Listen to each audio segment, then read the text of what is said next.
সহানুভূতি সমানুভূতি জনাইছোঁ আৰু আমি সদৌ নাজিৰাবাসী ৰাইজলৈ বা বানাক্ৰান্তসকললৈ আমি আশা কৰিছোঁ যে আপোনাসকলে আমি জানো সকলো ইচ্ছা নহয় যে ঈশ্বৰৰ ইচ্ছাত হয় ভগৱন্তই ভাল কৰিলেও কৰিব বেয়া কৰিলেও কৰিব কিন্তু আমি ভগৱন্তকতো আৰু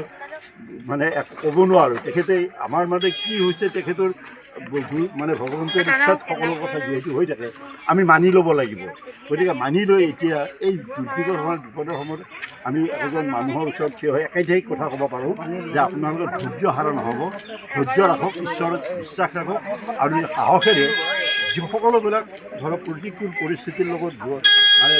সন্মুখীন হৈ আমি কেনেকৈ আকৌ নতুনকৈ জীৱন গঢ়িম আকৌ কেনেকৈ থকা মানুহবিলাক কেনেকৈ কি কৰিব পাৰিম সেইটো আমি কিন্তু সকলোৰে ক্ষেত্ৰত আমাক যেতিয়া সহায় হোৱাৰ বিচাৰিব আমি সকলো প্ৰকাৰৰ সহায় আমি কৰিবলৈ সকলো ৰাইজ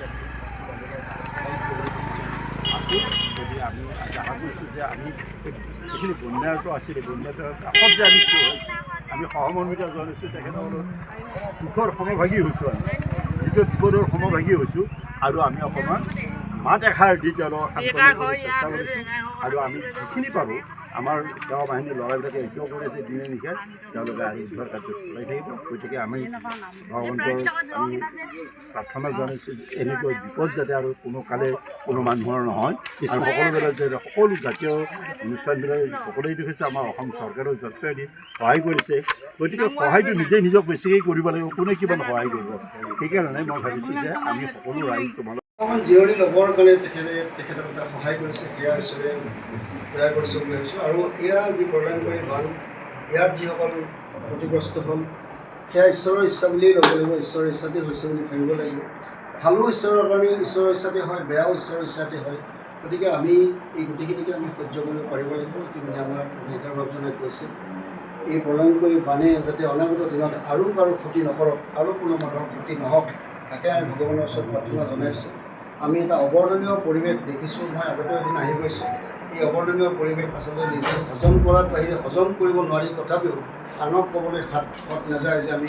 কি ধৰণৰ পৰিৱেশ দেখি আহিছোঁ কেনেধৰণে কি কৰি আহিছোঁ সেই কথাখিনি আনক ক'বলৈ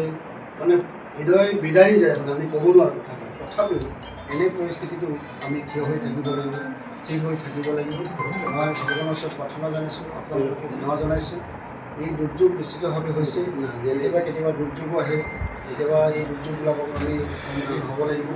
আমি ভালৰখিনিতো আমি থাকিব লাগিব বেয়াটো আমি থাকিব লাগিব মই সকলোকে মিলি ইয়াত থাকি আমাৰ যিসকল দুৰ্গত হৈছে তেখেতসকলক যাতে আমি যেনেই পাৰোঁ যেনেধৰণে পাৰোঁ বতৰাৰে আমি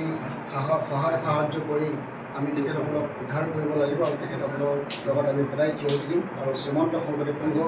এনেধৰণৰ দুৰ্গতসকলৰ লগত অকল ইয়াত বুলিয়েই নহয় য'তেই হওক এই দুৰ্গতসকলৰ লগত সদায় থিয় হোৱাটোৱেই শ্ৰীমন্ত শংকৰদেৱ সংঘৰ লক্ষ্য আৰু উদ্দেশ্য শ্ৰীমন্ত শংকৰদেৱ সংঘৰ মহাপুৰুষ শংকৰদেৱ গুৰুজনাৰ আদৰ্শৰে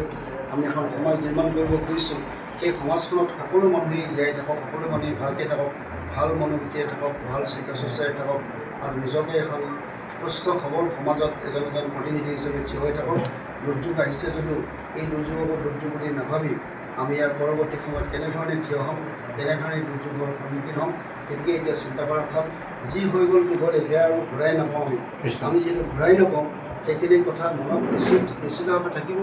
কোনো মানুহে এইটো ইয়াৰ পৰা হৃদয়ৰ পৰা গুচাব নোৱাৰিব তথাপিও আমি থকাসকলটো ইচ্ছাকৃতভাৱে আৰু আমি আত্মজা নিব নোৱাৰিম থকাসকলে ভালকৈ থাকিব লাগিব ভালকৈ থাকক ঈশ্বৰৰ ওচৰত প্ৰাৰ্থনা জনাইছোঁ আপোনাক ঈশ্বৰে আৰু মংগল কৰক অনাগত দিনত যাতে আপুনি অলপ শান্তিৰে যাতে আমি থাকিব পাৰে তাৰ কাৰণে আমি প্ৰাৰ্থনা জনাইছোঁ